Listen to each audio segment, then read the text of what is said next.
पाकिस्तान के वजीर आजम ने ईरान को आगाह किया है, अमेरिका ने बज़ाहिर धमकियों के बावजूद नरमी दिखाई।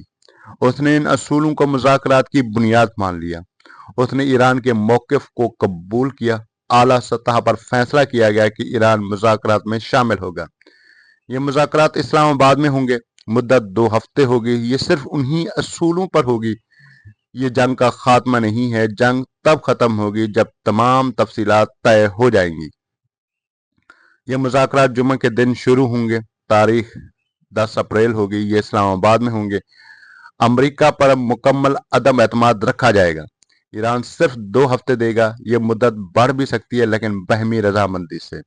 इस दौरान कौमी इत्तेहाद जरूरी है। अवाम को मुत्तहद रहना होगा और कामयाबी का जश्न जारी रखना होगा।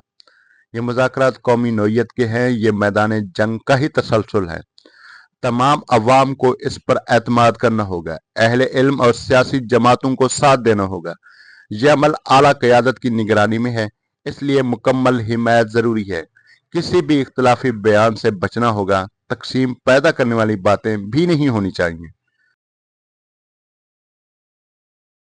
मैं हूं आपका होस्ट अली जॉन। के बाकी हिस्से आयतुल्लाह सैयद मुज्तबा खामनाई के इस जंग से मुतालिक अहम बयानात और ईरान जंग पर हक़ाइक़ पर मबनी हमारे तज्ज़िये को सुनने के लिए चैनल के प्ले लिस्ट को लाजमी देखें। सबसे अहम बात, हमारे चैनल को सब्सक्राइब और शेयर जरूर करें। शुक्रिया।